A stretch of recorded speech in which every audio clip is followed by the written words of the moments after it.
Bijouterie Pantso manolotra anao ny logité. Izy ny logité miaraka amin'ny ice pop drinks.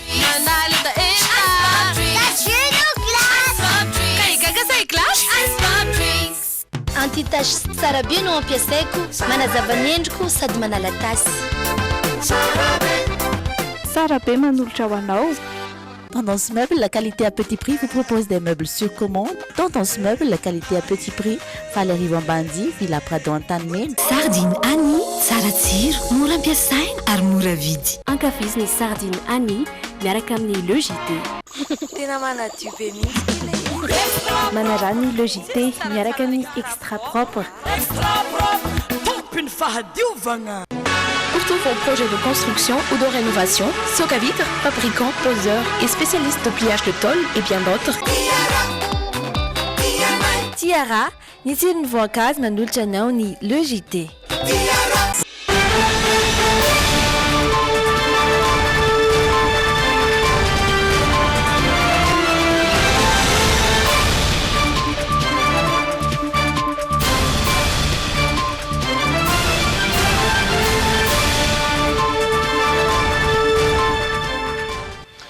Faly tafaraka amintsika indray amin'izao herinandro vaovao izao alatsinainy fa 7 amby roapolo ny volana novambra ireto indray ny lohateny ho an'ny tapany voalohany logité. Nanao fanambarana ny praminitra lehiben'ny gouvernement tandroany fa tapitra ny valaretina peste pulmonaire urbaine ho an'ny Madagasikara. Mbola nahita mpiakarana indray ny vidim-bary vokarina eto amintsika tsy latsaky ny 2,000 hatrany ny iray-kilao amin'izao fotoana izao. Tontolo ny fahasalamana araka ny antotana isa farany vehivavy 10 isanandro no maty eto Madagasikara noho ny fahasarotana eo am-piterahana. Ho afa-pasarana manomboka izao ny mpitsabo ao amin'ny hôpitaly miaramila eto Soavinandriana noho ny fahatongavan'ireo fitaovana vaovao.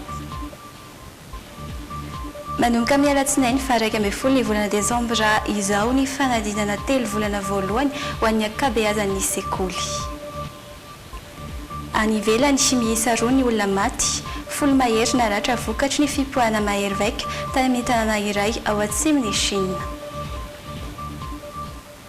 Anterina ny arava tompoko lahy sy tompoko vavy ary manasanao anaraka hatramin'ny farany indray ity fampahalalam-baovao ity.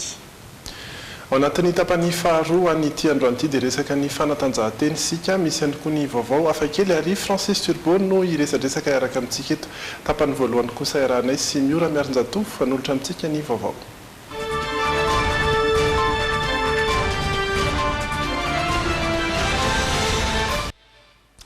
Ary tiam-bola mihoatry ny 2,000 ariary hatrany ny vidim-bary amin'izao fotoana izao.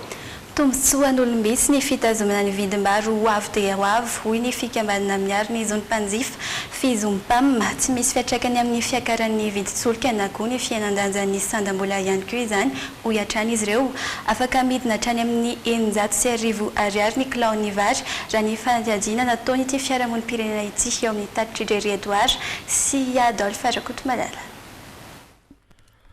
Ny vary boom, ny orse, ny fanorona ary ny kapitaine no vary latsaky ny 2,000 ariary hita eny an-tsena. Ny vary talandy kosa 2,000 ariary mihitsy. Arak'izao filaharan'izao ihany koa ny kalitaon'ny vary. Aleon'ny ankabeazan'ny mpanjifa nefa mividy lafo, zany hoe mihoatry ny 2,000 ariary saingy mba tsara kalitao.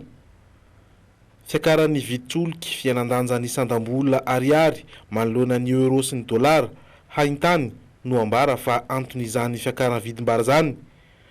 Antony tsy mitombona raha ho an'ny fikambanana miaro ny zonimpanjifa Fizompam. Ohatra nomen'izy ireo ny fanoharana ny farim-piainana ara-toe-karena tamin'ny taona 4,000 sy izao taona 7,000 zao. Ny enina $3 raha oharina tamin'ny taona 4,000 ny barila nasoltany. Niakatra ho 7,000 isanjato kosa ny sandam-bola raha oharina amin'ny dolara. Rehefa jerena nefa ny vidim-bary 900 ariary tamin'ny taona 4,000 ary izao 300 ariary amin'ny taona 7,000 fiakarana 5,70 isanjato be izao. Reny foana zany ataontsika fialana foana ny vidin-tsolika resapirenena sandam-bola malagasy ny toetrandro fa tena aminay dia fanarotana tsotra fotsiny zao fanarotana dia mila fandraisana andraikitra ilay izy misy kombakomba anatin'io ho an'ny mpandara mety misy kasatanjakana koa anatin'izay misy kombakomba anatin'io sehatra io dia mila vahaolana intsy tsika mahakasika an'izay ahoana ny amahana an'io ao ny mpaneran'ilana zay tokony foanana tanteraka mihitsy fa tokony tonga dia hoe mivantana l izy eo amin'le mpamokatra ny mpamolo zany sy ny mpanjifa raha riny loatra raha toa ka ambaran'izy ireo fa tokony ho 900 ariary ny vidin'ny vary farafabetsany mikasa ny hametra io vidim-bary io amin'ny alalan'ny fampanarana lalam-barotra hialan'ny mpanelanelana sy ny mpanararoatra ny ministeran'ny varotra ray amin'ireo vahaolana izay aroso raha mety amin'io aroton'le mpanelanelana sy le mpandarana sasany le izy dia lasa midangana be mazava tsy maintsy misy mpandarany fa le mpandara zany tokony tonga dia le hoe mivantana miaraka amin'le mpamolo ny tokony ho izy dia le izy misy fipetra helitra tokony ho raisy anatin'le izy ary zay moa le hojelevana io hoe ao zany le teninay ny mpanelanelana ao ny resaka fitaterana zay mahatonga nisy teo ary ny lalana dia io zany misy hoe tena fampiarana lalàna ahoana le SRI milaza koa zany naiko tao anatin'ny adevitra zany hafa hoe le mpamboly koa tsy makasitraka loatra mihitsy fa le fomban-drazana ihany dia agnaky an'izany hoe le fanjakana fa mahinona tsy tonga dia terena fotsiny zao manana toerana midadasika be alefaso ny fomba famokarana tena midadasika mamokatra 5 taonina 3 taonina farafakely amin'ny hektara ny alarobia izao no hisy ny fiaonan'ny sehatra fikaonan-doha ho an'ny vary na ny PCPRI hivondronan'ireo mpamboly ireo mpandrarà sy ny FAO ary ireo tompon'andraikitra rehetra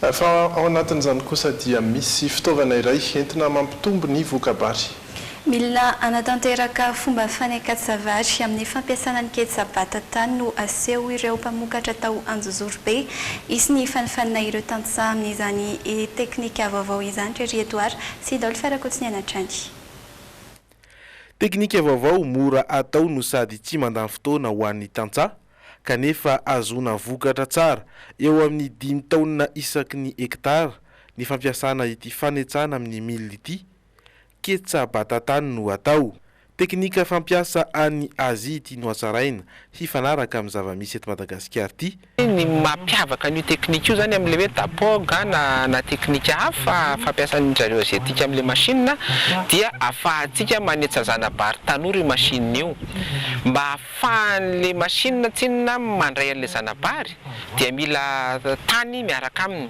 io ataon'ny teknika hoe motte na hoe batatany dia ny mampiforona an'io batatany io na motte io amin'ny teknika andry zareo aziatika dia mampiasa sase plastika izy eo ambany na raviravin-javatra dia rehefa lavabe mifakan'le vary dia misaritaka dia mifandringotra dia iny mamea an'le motte amin'izay zany tsy afaka manetsa an'le vary zany raha tsy efa ketsa ray volana no mihoatra zany hoe ketsa efa azo lazaina efa somary lehibe ihany ka tsy afaka ny amokatra tsara tsony fa le germoire biodégradable kosa zany le pot ahafahana manao batatany dia le taratasy na le pot no mampitambatra an'le tany dia mampiforona an'le batatany na le motte noho izany zanabary 7 andro dia efa azo ketsaina aminy tantsaha maro no hiofana amin'ity teknika vaovao ity mikaroka ny fomba fampitoboana sy ny fanatsarana ny famokarana ny ministera miainy fambolena fanehoana izany fomba fanetsan'izany no nototsaina tao Antsorindrana Anjozoro be mazava ho azy fa tsy maintsy misy tosika hoentin'ny fanjakana amin'ny fanapariahana zao fitaovana zao andrana moa nataontsika androany fampisehoana voalohany izay mbola tsy maintsy ho hatsaraina tsy maintsy atao araka ny tokony ho izy dia ampivadiana amin'ireo teknika efa mazatra antsika tokony hoe volovary maro anaka ohatran'ny hoe teknika papirizy satria ity milina ity dia nafarantsika avy any amin'ny faritra Azia voasarika nyity fomba fanao ity ireo tantsaha tanjona ny fahaleovantena arabary amin'ny taona 2024 izany mahakasika an'iny eo amin'ny lafiny fahasalamana indray kosa dia tapitra ny valana aretina pesta areti-traritra an-tanàn-dehibe eto Madagasikara nanao izany fanambarana izany teny amin'ny lapam-panjakana mahazo arivo androany praiministra lehibe ny gouvernemanta tsy atahorana intsony araka izany ny fiparitahan'ny valana aretina indrindra any amin'ireo tanan-dehibe toa Antananarivo tsy maintsy mailo hatrany anefa isika satria mbola amin'ny volana aprily vao hifarana ny vanim-potoanan'ny pesta ho hatrany praiministra tapitra ny fisivalany aretina peste pneumonia eto Madagasikara raha tany amin'ny volana aogositra 7 no nisehoany voalohany. Ny 3 décembre 2017 no nisy ny 3 novembre 2017 no nisy nitranga voamadina farany. Dia zany aza dia tsy maintsy maivatra ny isika satria amin'ny april 2024 vao hifarana ny vanim-potoana fipareahany varanaretina peste. Naharitra 3 volana ilay aretina. Tarika sy nandrindra ny fiatrena izany ny gouvernemanta malagasy, nanohana azy ireo ny mpiara-miombonantoka tahaka ny Institut Pasteur de Madagascar, ny vondrona iraisam-pirenena ho an'ny fahasalamana sy ny USAID. Tsapa fa voatimerinandro taoriny sy ny varanaretina dia nieny be ny fitrangan'ny olona marary ny peste. Izany dia maneho fa naomby ny fepetra amin'ilay sy ministera fahasalamam-bahoaka miadina tamin'io aretina io. Amin'izao fotoana izao dia mbola misy tsikelikely ihany ny fisitrana ina any amin'ireo toerana fantatra fa fisehoany izany eto Madagasikara. 3 novambra 2012 no nisiny ny tranga voamarina farany.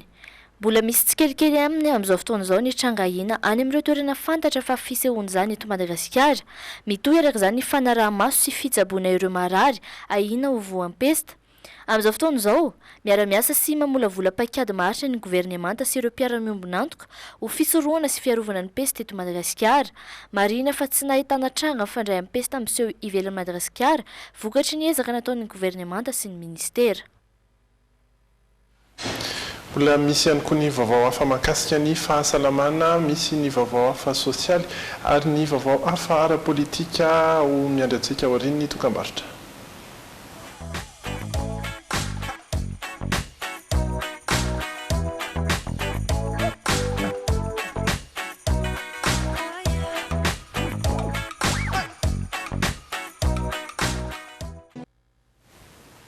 Mitoetra ny fanarahanao ny logité amin'izao amin'ny vary latsaka fahefany izao ny actu.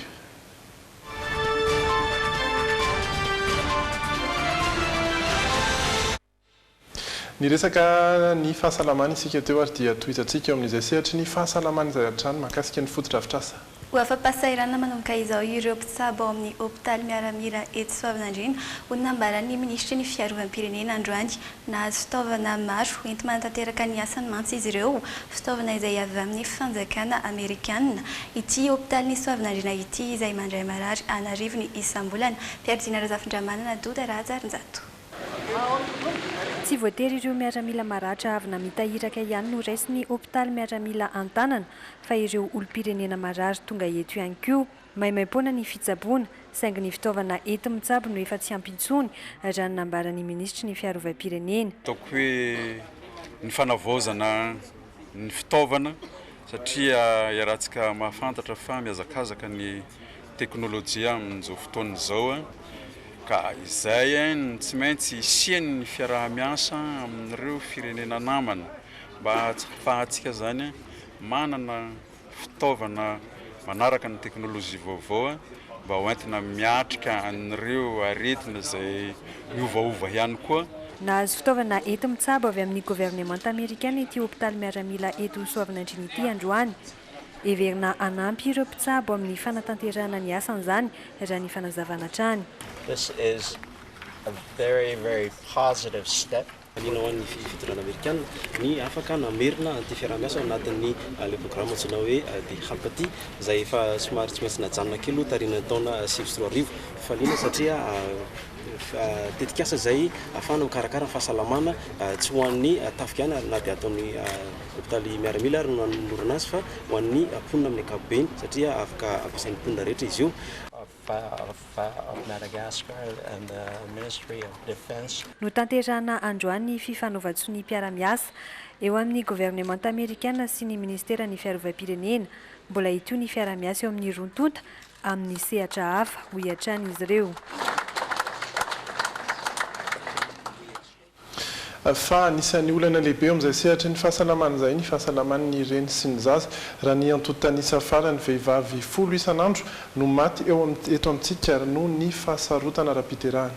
ho fampirisihana ireo CSB sy centre karma anaty tsara ny fomba fiasany misy noho izany fifananana ka ireo toeram-pitsaboana mendrika dia atolorana mari-pankasitrahana sy fitaovana anamafisina ny ezaka efa natao ny vadiny filoham-pirenena malagasy no tompo-kevitra tamin'izany fifananana izany ary androany dia nisy ny fanolorana mari-pankasitrahana ireo toeram-pitsaboana mendrika nanatrika izany ihany koa isony andrenirina sy kasambola manana toeram-pitsaboana eny fotiny na CSB miisa enina ary mpanentana ara-pahasalamana miisa 8 no notolorany vadiny filoham-pirenena niaraka tamin'ireo mpiara-miombonantoka mari-pankasitrahana manokana no ny fomba fiasa miavaka sy ny ezaka nataon'izy ireo amin'ny fandraisana tanana ireo marary androany. Isan'ireo voafantana tamin'izany CSB Ivaona ao Betroka, ny CSB Bedia eto Analamanga, ny CSB Mangily ao Toliara Faharoa, ny CSB Vinanoro ao Ambositra, ny CSB ao Diego voalohany ary ny Karma Fiadanana ao Tsorano Mandidy. Ny fipetratakina zany dia tena hoe tena professionnalisme mihitsy io. Misy critère tena hoe inona ahoana ny fotodrafitrasa, ahoana ny fampiasa ny mpiasa, ahoana ny fitaovana, ahoana zao, ahoana ny toetsain'ireo mpiasa ireo. Dia misy teknikomite manokana mihitsy mikarakarana izy io ary io dia isaoran'ny vadiny filoham-pirenena satria izy nanao ny initiative io dia isa-taona efa fanindroa zany zao dia lasa mampiova ny toetsain'le mpiasa amin'ny fahasalamana reo tompo-pahasalamana satria fantany hoe misy mieritreritra ary indrindrindrindra raha miasa tsara izy dia mahazo vokatra. Marina fa nivadiny filoham-pirenena Voangy Rajaonarimampianina no tompo-kevitra amin'ity fifananana masina eo amin'ny samy tompo-pahasalamana ity mba ahafahana manatsara hatrany ny kalitaon'ny fahasalaman'ny ireny sy ny zaza eto Madagasikara. Mbola maro mantsy ny ezaka miandry ny firenena eo amin'izay sehatra ny fahasalaman'ny ireny sy ny zaza izay. Araka ny antontanisa farany, vehivavy 10 isan'andro eto Madagasikara no maty noho ny fasarotana eo am-piterahana. Na eo aza nefa izany, efa sapaitanana ny ezaka vita hoy ny mpiara-miombonantoka. Hotohizantsika hatrany ny ezaka izay efa natomboka eo amin'ny sehatry ny fahasalamana. Ny tompo-pahasalamana mendrika, ny mpitsabo sy ny mpanentana ara-pahasalamana mantanteraka ny asany. Ny reny sy ny zaza miainy torohevitra rehetra sy manantona ny toeram-pitsaboana no antoka ny fahasalamana. Ny zaza tomady sy ny reny salama no antoka ny fampandrosoana maharitra. Miditra amin'ny andiany faharoa ny hetsika amin'ity taona ity. Ankoatra ny mari-pankasitrahana dia notolorana fitaovana marobe ihany koa ireo mpiasa ny fahasalamana hanamafisana ny ezaka efa natao sy hanatsarana hatrany ny kalitaon'ny fitsaboana indrindra ireo any amin'ny faritra Sarodalana. Anafomba hafa indray kosa tsy lany hetsina resy lahatra ireo solombavambahoaka ny tolon-dalana mahakasika ilay antsoina hoe caisse de retraite natolotry ny député Rémy na Jaojean. Caisse de retraite na fandraisan'ireo solombavambahoaka fisotrondronono raha ny fanazavana nomen'izy ireo dia tsy mifanaraka amin'ny lalàna misy ity tolo-dalana ity ka nololavy ny akamaroan'ireo solombavambahoaka ny fampiarana azy. Tsy notohizana intsony moa ny fanzinana ity tolo-dalana lahatra na fa aotra efatra tsipika 7 ity fa ny fivoriana mahakasika ireo tolo-dalana hafa kosa mbola mitohy any anivon'ny antenimieram-pirenena eny Tsimbazaza rahantsika ny fanampy-panazavana.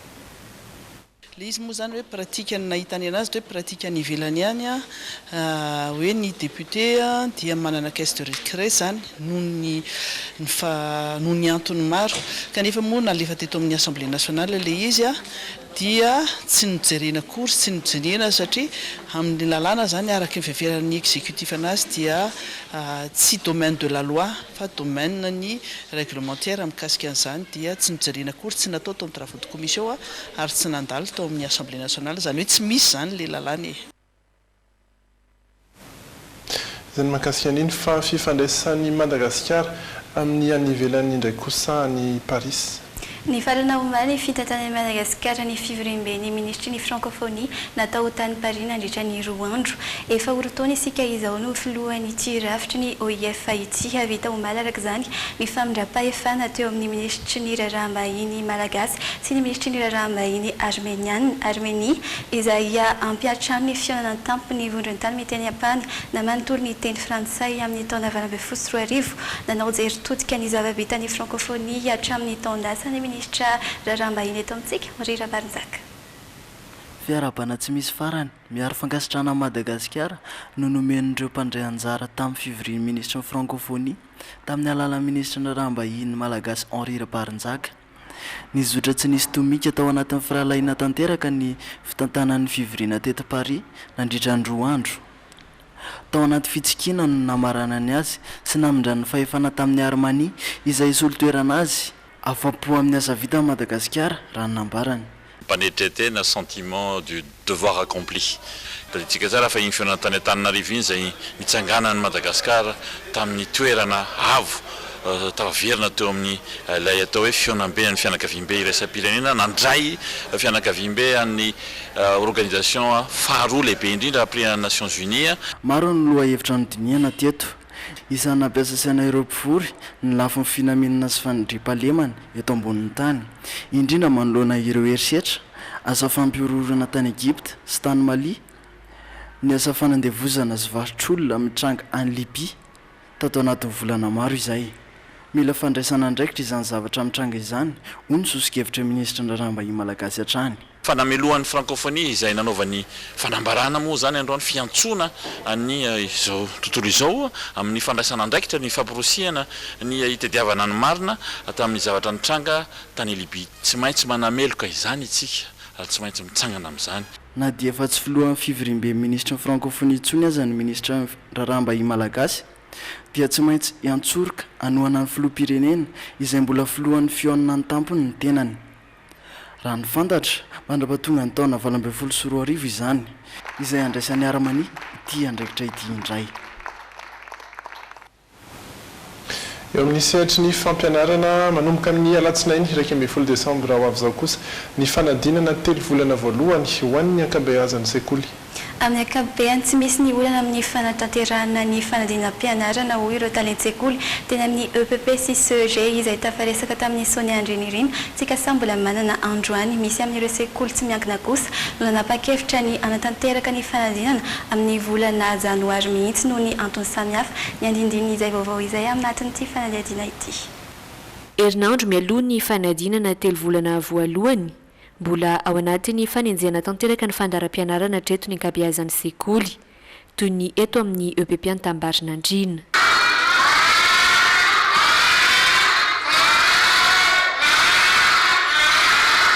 Tsy misy ny olana hoy ny talentsekoly ary tratra ra-potoana avokoa ny fandaharam-pianarana araky ny tety andro mpampianarana efa napetraky ny ministera. Ny calendrier scolaire moa dia niova kely dia hatreto ngamba tsy misy olana ny fanenjena programme satria mitombo mahery kely lasa 39 semaines ny enarana raha ohatra hatramin'izay 36.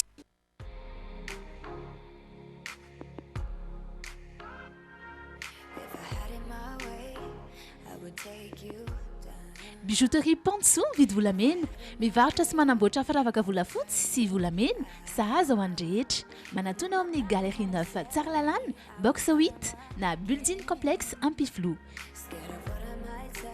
Bijouterie Pantsoa mividy volamena, téléphone 034 54 816 18 na 033 79 830 63. Mitondra karapanondro. Briquet Bic. Comptez sur Bic. 3000 allumettes équivalent à 2 briquets sans marque ou à un seul briquet Bic Maxi. Briquet Bic. Comptez sur Bic. Faites le calcul. 3000 allumettes équivalent à 2 briquets sans marque ou à un seul briquet Bic Maxi.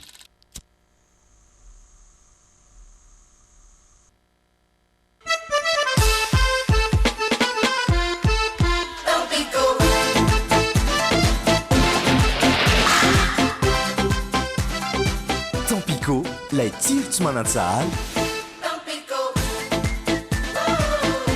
Citrus, mangue, coco anana. Tampico ranom-boankazo manaletaeta. Feno vitamine C. Tampico. Tsiro tsy foko. Mesdames, messieurs, chers parents, voici Théo, le bébé qui consomme le plus de liquide au monde. Le monde entier parle de lui. La vraie question est de savoir, Quelle couche peut absorber autant de liquide? Quelle couche Théo utilise-t-il? Mon fils Théo utilise bien sûr la couche de bébé la plus absorbante, la couche Molfix.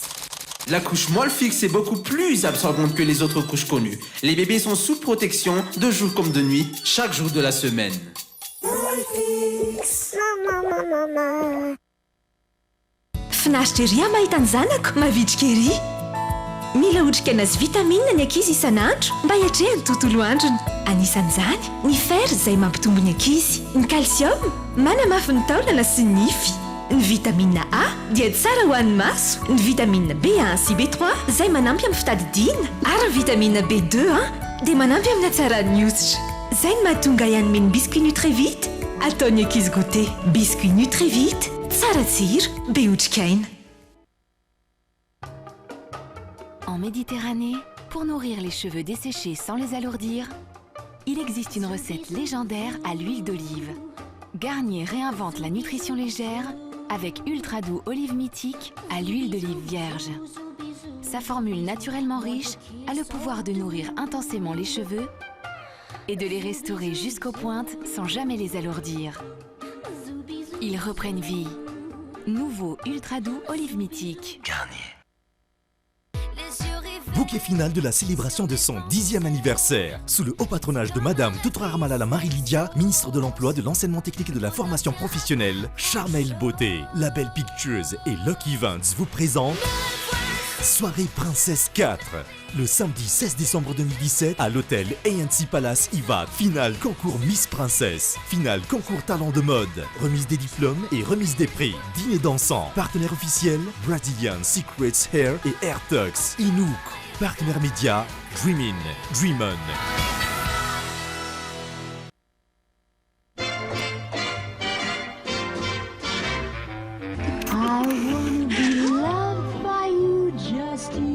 Nobody else but you. I wanna be loved by you alone. Boop-boop-be-doo. I wanna be kissed by you, just you. Nobody else but you. The diddly-diddly-diddly-dum. Boop-boop-be-doop. Inona sakafo matsiro indrindra tiana hohanina zao? Paty sardine. Sandwich sardine. Salade maivana nefa matsiro, asiana sardine. Safidio ary ny sardine Annie dia ho hitanao fa tsy ho afaka ambavanao ny tsirony. Wow! Wow!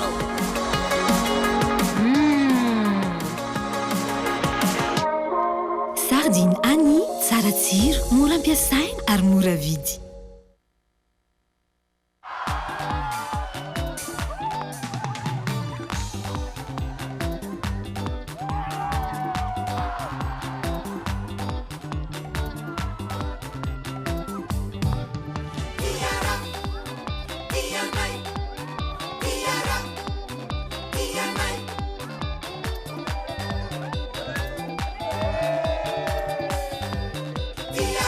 La saveur ultime des fruits.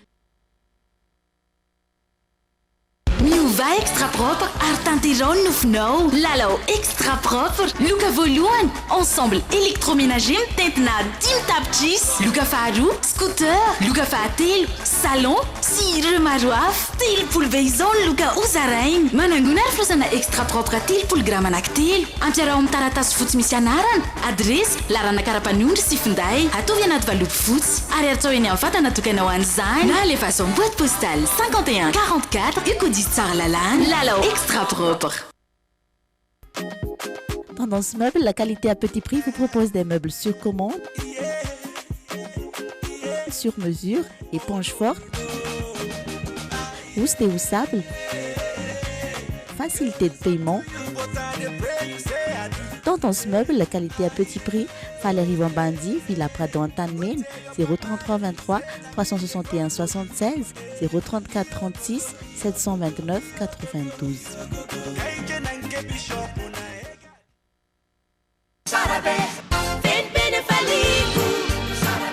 Jojoba Sarabé, Malefa Kabé, Mamigra Chabé. jojoba sara be ihany no mahazatra anay vaovao mena-bolikinany tena mampaniry sy mampatanjaka amin'ny volonao sara be ihany sara be hatrany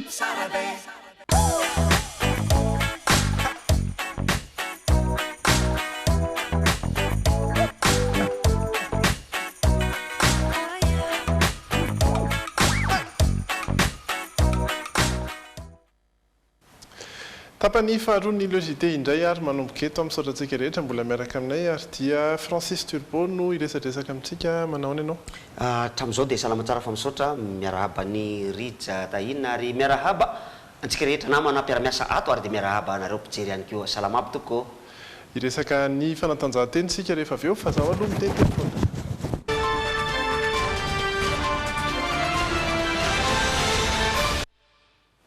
nararotana ny dina mibokotra fa hita hoe misokatra be ka ity nareo tsy miteny zany tsy hoe tsy mandeha zao ny commentaire netra tsara be ny vozina akanjo alatsinainy ny andro a fanatanjahantena tsy maintsy bantoerana eto ary dia efa hitantsika teo mipatiny iresaka momba ny le baolina tetsy Mahamasina teo nazahoan'ny Fosa Junior ny coupe ny vaovao rehefa avy eo a izaho aloha dia lina dia lina satria tsy hitako le baolina fa te ahita lizy mino fa mba ho lavalava ny sary alefa ny logité rehefa avy eo mba hijerena zay dia ihany koa aloha nahaliana anahy ihany koa le feonan'ny Barça sy Valence zay baolina matiny Messi soma tsara mihitsy fa tsy nekeny arbitre lizy dia lasa nefa le misy enjeu be lizy satria raha vao match nul lizy dia miena foana nelanelana eo amin'ny voalohany sy faharoa Barça no mitarika amin'ny Liga amin'izao fotoana izao ary eo akaikiny eo i Valence zay anisan'ny baolina tokony hiady dia hiady mihitsy fa tokony resy rosoray i Valence fa tahoana moa fa dia tsy maintsy zay tapa-kevitry ny arbitre ihany no ekena na dia hita hoe tsarariny ara izy fa dia lasa rairay sy le baolina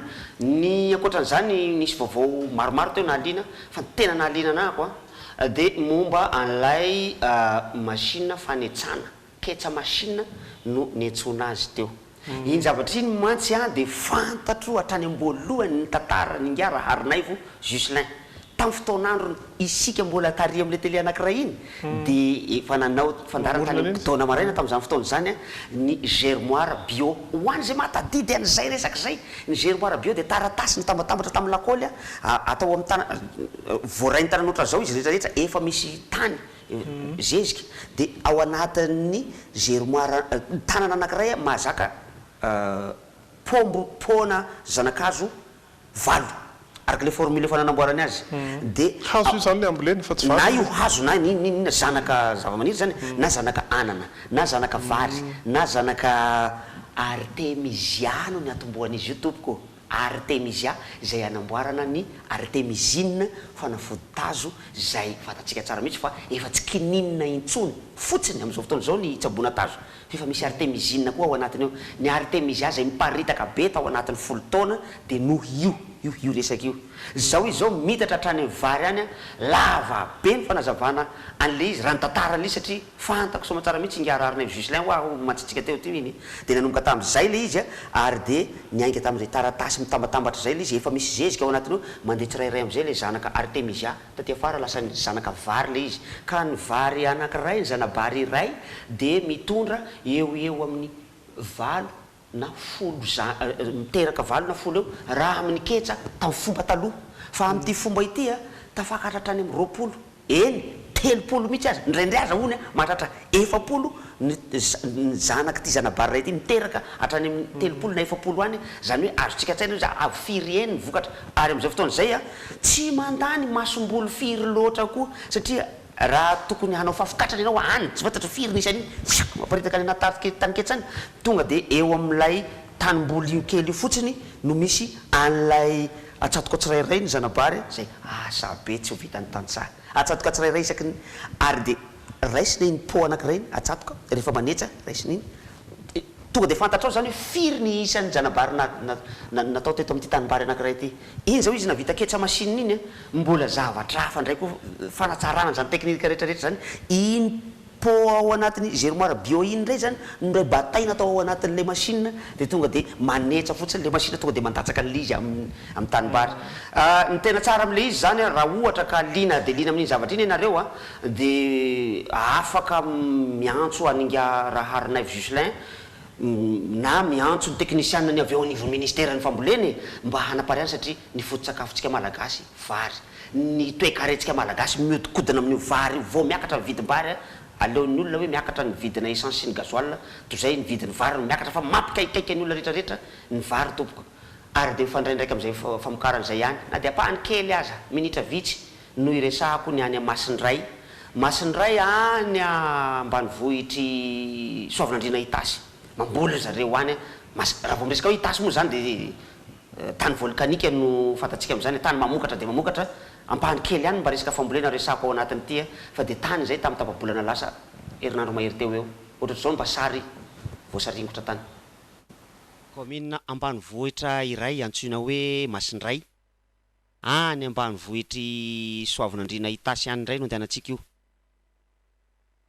ama Itasy azy moa de tena anisan'ny faritra nahazo ny tany volcanika izy noho izany tany mamokatra Masindray 5 kilometatra avy eo a Soavinandriana mianatsimo miala ny lalana goudronné milay be makany a faratsio iny ary de mahavokatra mazava ho azy zay vokatra rehetrarehetinao rehetrarehetra misy daholo any ankoatr'izay ny lafiny hafa mizotra somatsara mihitsy ny resaka fampianarana misy sekoly mpanjakana ao misy sekoly tsy miankina ao ary ifanotofany ONG isan-karazany misy ny ONG efa fantatsika misy ny ONG mbola tsy fantatsika fa de mitotototina any daholo ireo ONG reo ny mahazo tombony am'izany mazava ho azy de ny mponina ny toerana ary anisan'ny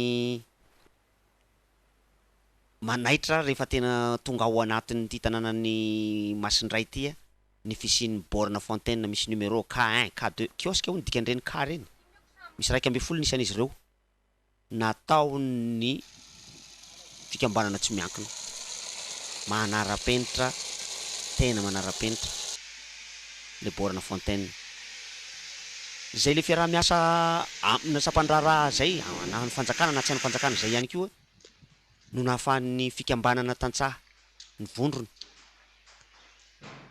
hanangana machine fanodinana vary fitotoam-bary tany mamokatra ho izy io ary tsy vitany hoe mamokatra fa ny ao ambanin'ny tany eo koa misy vokatra hafa manakarena amin'ny arenakibon'ny tany any raha tsy laza afa-tsy ty tony cristal tony tsy de vato industriel loatra izy tony ka hoe sarobidy fa ilaina kosa amina décoration na fandravadravahana etseroa erany vazamototra rehetrarehetra misy an'io fa tandremo misy tompony le izy sady maranitra le izy firifiry nefa naratra tamin'io miseho am'lay andehakan'ireny izy fa ankoatran'izany io lalana 5 kilometatra io raha 4x4 aloha de tsisy dikany aminy tsara le lalana ka vao tamin'ny 5 taona lasa izy io namboarina hono fa raha fiara kely madinidinika ohatra ny nentinay tany nefa neny le tanàna de milay tsara le tanàna misitona antsika rehetra mba hitsidika ny Masindray Soavinandriana Itasy fokotany eo akaikiny eo zany fokotany maromaro moa zany eo anatina commune anankiray de nisan'ny tanàna eny eo misisitrisyn'ilay chef lieu na le renivohitry ny commune le sary teo reny fa ny zavatra anankiray adiniko tsy voalaza tao anatin'ny fanadidina tena adiniko mihitsy zany fa efa zao miresaka zao tsika voatadidy le izy hoe anisany tena mpamokatra sakamalaho ao amin'io faritra io sakamalaho zay mandeha ty Antananarivo io rehefa tsy avy any Beforona lalam-pirenena faharoa zay fantatsika fa mpamokatra sakamalaho de avy any amin'ny faritry Masindray Soavinandriana Itasy iny tsy nahita moa loha zay tany fa de hoe an'le izy isaky ny alatsinainy talata moa ny tsena any fa asabotsy ny tsena lehibe any a Soavinandriana Itasy de miondrona makaty Antananarivo aty daholo any sakamalaho any am'zalahany sotranao mitondra an'izay sary zay nitondra vokatra ianao zany sa sary ihany no nitondra vokatra moa zany fa tsy netiko nakatily izy fa najaniko arito sotranao nitondra sary na fafantatra kely an'ny tasy sy ny tanàna resaka fanatanjahantena ary sika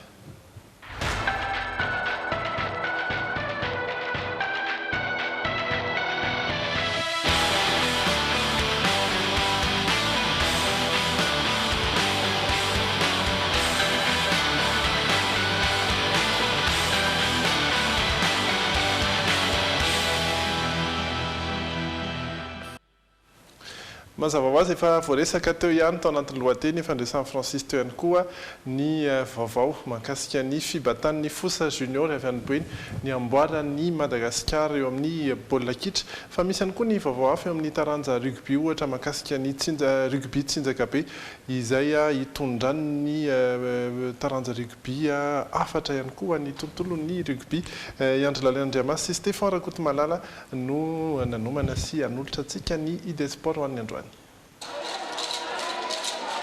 Nezaka indrindra ny fanafiany dia nampiandohan'ny lalao ny fosa junior avy any Boeny. Natetika nahazo occasion tsara Jean-Yves Sambatra saingy tsy nisy voavadika ho izy izany. Ireo loha laran'ny Boeny raha teo niketrika ny natitra amin'ny baolina hatrany naterato fa tsy manandaka avy lavitra firy. Niaro tena sy niaina tamin'ny valim-panafiana kosa miaramila ary imbetsaka ny saika natafiditra baolina ary nonosindimby fa mbola tao tsara ikandy kapiteny sady mpiantsatoka azy ny fosa.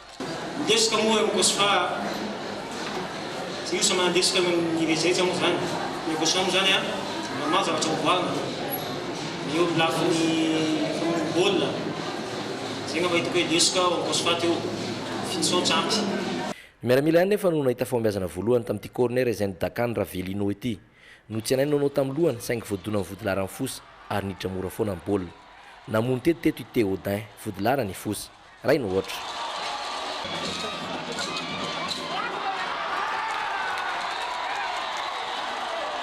Faramropolo minitra ny lalaovana. Nezaka ny tany izany isy izany hatramin'ny farany Kosfa. Fotazon'izy ireo izany hatreo ampialan-tsasatra. Mbola saika ampiaza nisa teo amin'ny minitra faharoa ambin'ny folo saingy nidona tamin'ny tsy valaminy Dakany nono farany taoriny tolotry indimy. Teo voataitra ary daksa sy ny ekipany ka niezaka nandamina ny fanafiany. Tsy nentina kobana rato mihitsy anefa raha tsy ity coup franc izay ny Dakany centre ity. Very tanteraka i Dina mpiandry tsatokazo miaramila.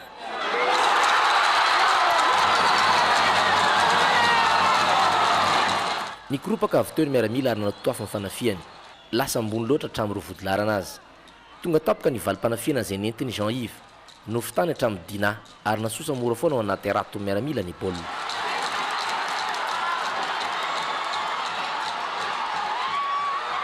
Gina tanteraka ireo mpanohana miaramila ny ora raha teo fa akaiky ho tapitra ka nanezaka nafika azy ny Kosfa dia tsy niovantsony nisa tena misaotra be. Tapitra ny lalao voasitro tompony ambara Madagasikara voalohany ny fosa junior. Voasitro mpanazatra mendrika i Bob Cook-Twitch mpanazatra ny fosa junior. Ho mpilalao mendrika i Bakar Mario vodilarana vana amin'ny fosa junior. Ho mpiandry zatokazo mendrika indrindra i Kandy fosa junior ary mpampidi baolina be indrindra i Nono lolara ny Kosfa. Fanatsarana l'équipe dia sarotra mbola tena aminao hoe tsy maintsy izao ny fanankina amin'ny mpanazatra sy ny président ny manao analyse.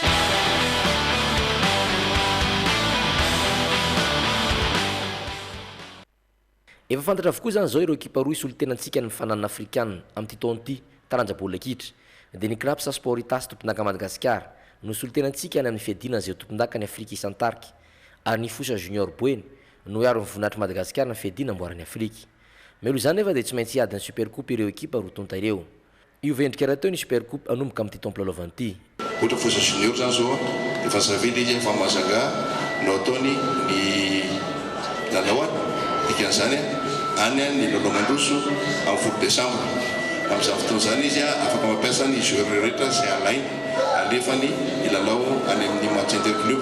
Toraka izany koa ny Knapka Sport izay isolo-tenantsika any amin'ny Ligue des Champions dia any votovorona no ilalao izany lalao izany izy dia any zany ny lalao miverina amin'ny 21 décembre.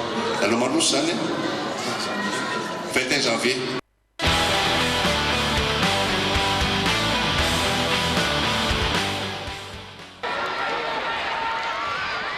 Volana tokoa ireo mpankafy ny taranja rugby sy ireo mpijery fampisehoana ny alady lasa teo teny amin'ny kianja Maki ka nahavy vao maraina aza ny orana dia niroatra hoe mba ameno kianja ireo olona maro be. Nanokatra ny fandaram-potoana ilalao rugby maro voalahatra fa ny tena nahita sy nampihentsopony maro nanehoany mpikarakara ity hetsika rugby Tsinjakabe andeha amin'ny faharoa ity ny afatra kely nefa mafonja ho an'ny tontolo ny baolina lavalava. Raha ohatra azo atao dia aloha mba hisokatra kely eo mba mitsanona kely eo nareo orana. Sabe mamaky efa avy namaky ny an-taniny dia mamaky ny ankilany. Misotra le izy hoe ray ihany izy rehetra tsisy zavatra betabe fa dia izay nitandrona hoe ho iray ireo mpilalao baolina rehetra ny mpilalao a ny mpitantana ary itsika mpankafy isaorana betabe ny reo olona tonga namaly ny antso na teo aranoorana na teo ny sankatsakana maro isan-karazany dia iny ny fiaino ao hoe horaitsika rehetra dia misaotra betsaka tsisy azo ambara raha misaotra to to milalao govana indrindra tamin'ity dia resiny FT Manjakaray tamin'ny moka fohy 10-telo ny US akady fotsy anay fanotarika anisa 13-20 aza ny akady dia tafiditry koroka ny CPP tamin'ny minitra farany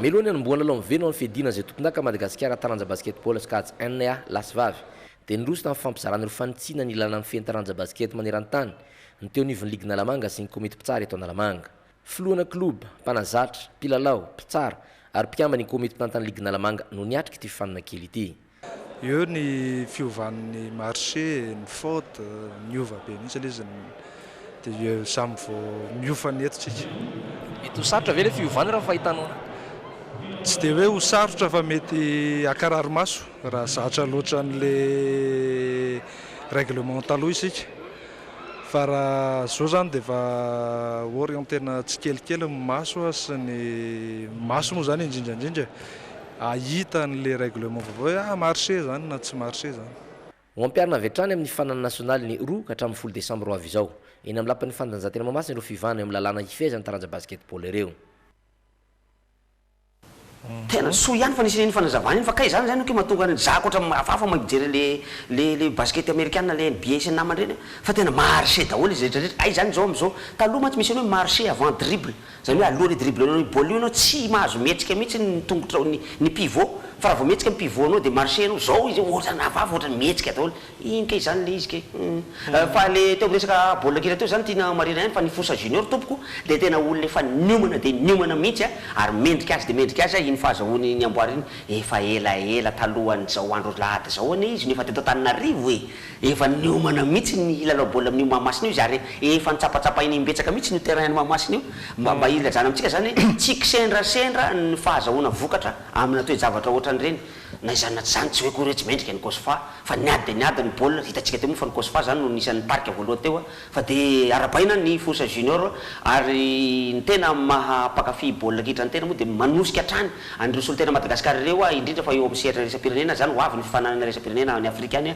dia tsika ho andamosy ny Fosa Junior ray koa zao tsika amin'izao fotoana zao zay gasy taona tsika hatrany efa eo knapsa aloha dia efa eo ndray koa zao ko Fosa Junior ale ie marina zany ny vaovao fa kely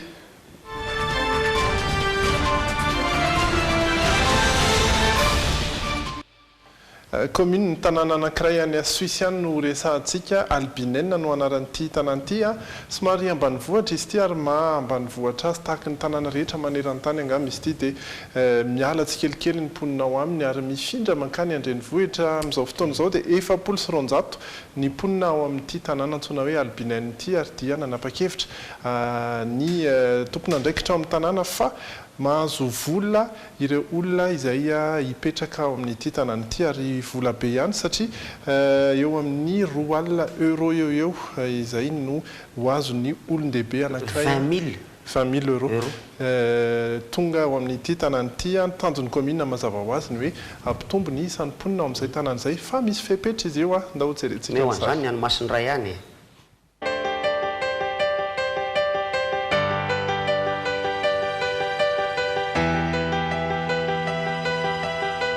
Commune iray ao Valais any Suisse ity antsoina hoe Albinène ity. Efa roa taona izay no nikatona ny sekoly tany an-toerana noho ny fahalasan'ireo mponina tao hifindra any an-drenivohitra. Fifindramonina ataon'ireo mponina makany an-drenivohitra izay tena miatra amin'ity commune ity efa 3 taona lasay. Amin'izao fotoana izao miisa 706 ireo mponina ao Albinène. Mba hisarianareo olona ho avy hipetraka ao amin'ity commune kely ity, misy amin'izao fotoana izao ny paikady ny filan-kevitra munisipaly. Paikady izay miantso ireo olona rehetra maniry hipetraka ao Albinène ka hatambazana vola izy ireo. Mandritra ny 4,000 euro raha be indrindra na 250 am'zato tapitrisa ariary no omena ny fianakaviana iray izay maniry anorim-ponenana ao amin'izy ireo. paikady izay nambarany ben'ny tanàna ao an-toerana fa mandany vola saingy tsy maintsy tanterahana mba hahafahan'ny mponina ao an-toerana mitombo. Ny fahatelopolo n'ity volana novambra ity no olanin'ny filan-kevitra munisipaly izany fanapahan-kevitra izany. Raha manaiky izy ireo dia ny fianakaviana izay anorim-ponenana Albinenina dia mahazo 504 alina euro na 8 tapitrisa ariary avokoa ny olon-dehibe ary 920 euro na manodidina ny 720 tapitrisa ariary eo ny omena ny ankizy latsaky ny 12 taona. Fa tsy mbola avy any ivelany sy fiara-miasan'izy ireo amin'ireo mpiara-mombon'antoka avokoa no andoavana izany vola izany. Tolotra izay arahana fepetra hoy izy ireo izay liana amin'izany dia tokony latsaky ny 570 taona avokoa ary manaiky fa hipetraka ao Albinenina farafahakely ny 10 taona. 2,7 alina sy 1 hetsy euro na 5,900 tapitrisa eo ihany no fetran'ny vola farany ahafahan'izy ireo mividy na manamboatra trano. Ary tsy tokony ho trano fandalovana fotsiny izany fa honenana isan'andro mihitsy. Amin'izao fotoana izao mantsy ny ankabeazan'ny olona mipetraka ao dia olona mandalo mitsiditsidika kely isan-taona avokoa. Hatreto raha ny voalazan'ny site internet ao amin'io commune io dia vao olona iray ihany no mahafeno izay fepetra izay amin'ireo fangatahana marobe efa voarain'izy ireo. Tsy sokatra amin'ilay aty Madagasikara zany fa raha misokatra zany tongany ny olona koa. Izy koa ny mety hoe manahirana be ny maka visa mandeha makany amin'izany Suisse zany satria izy tsy ao anatin'ilay espace Schengen fa izy le mitokana kely iny kanefa na izana zany ary ory zareo sao dia mba tokony anontany confédération Suisse ihany eto amintsika satria misy masovoany eto misy olo tena ny masovoany zareo eto amintsika eto sao dia mba tokony anontany mila mpanao atsikana ve zareo any. Izy mako zany tokony anontanina daholo satria ny zavatra tsy voalaza tao anatin'iny fanadihadiana iny inona ary ny fotom-piveloman'ny olona any fambolena ve fipina ve mila an'izany misy tany ambolena ve any tsy haiko tsony fa be dia be ny germoire machine fanaovana fanitsana teo iny zao atsara alefany raha ohatra ka dia dia ambe 70 taona zany tsy mety amtena ho an'izay liana mety azo jerena ny ao amin'ny internet misy an'ilay Albinenina LBINEN izay no anaran'ilay tanàna na ihany koa arak'izay voalaza zay misy ny Suisse eto Madagasikara azo iresahana ihany koa akana vaovao fanampiny tsy insolita mihitsy amiko zany iny vaovao iny zany tsy hafa kely zany fa tena vaovao tena mahaliana antsika rehetrarehetra mihitsy albinos moa le fotsy be fa mety tsisy ifandraisany aloha mety tsy avy any ka ny ndresaka ianao teo hoe inona zao ny anisan'ny olana ray any an-toerana ho ny sekoly zay no tena hoe nanaitra ny ry zareo farany zany ny katona ny sekoly satria vitsy loatra tsy misy intsony ny mpianatra dia mino fa ao anatin'izay zany ohatra mety mila mpampianatra ry zareo rehefa hosokafany indray mpianatra ny tsisy marina zany mpianatra keny tsisy eny ary aloha iresaka toetry ny andro sika.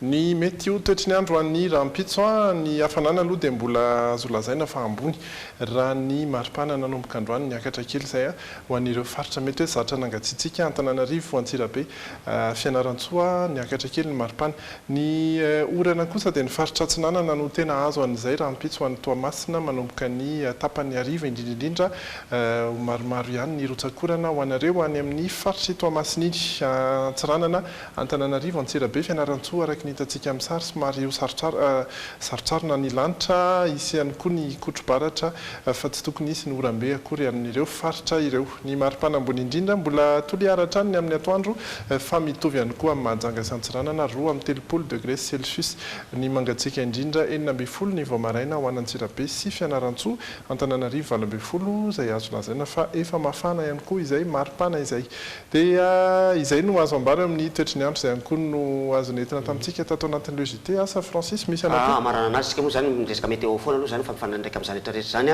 tany Toliara zay tamin'ny farany herinandro teo zay Sarajao ary dia tena mafana tokoa any ary maina any fa mitaraina zareo hoe aty aloha aty Andranovory sy Sakaraha aty misy orana ihany matetetika misy orana fa ho Sakaraha tsy nisy io maraina io androany maraina avy avy ny orana ao toliara zao tamarina teo dia arabaina zany toliara aloha fa mba efa nahazoazorana kely na izana zany aza mitaraina ihany zay eny andorany fotsiny fa dia tsisy rano eny aminay eny tsy fantatra ny antony io zany fa mety misy fandraisina am'izao rehetrarehetra zao daholo zany zavatra zany tsy misy rano eny aminay eny malavolona eny tompoko fa dia antsoavina atao hoan'ny jirama inona ny antony voalohany aloha inona ny antony aloha zay zay vao miteny hoe mba mpameo rano zay raha ohatra ka mba fa omaly tontolo zao tsy nisy rano teny afaka omaly tamin'ny 6 ora sasany alina ny tapaka ny rano ary alina tamin'ny 6 ora sasany ray vao nisy rano androany tontolo tsy nisy rano za miala aminareo io zao tonga eto zao tsisy rano iny tsy maheno aloha amin'ny 6 alina indray zao vao misy rano eny aminay zao farafainga eny io eny ary inona fa voaray izay fanontaniany zay hojereny ihany koa entina amintsika ety ihany ny valiny any saotratsika rehetra niaraka taminay teto amin'ny logité ho an'ity androany ity raha ampitso indray ny fotoana manaraka tony mazatra amin'ny fitora sasany veloma tokoa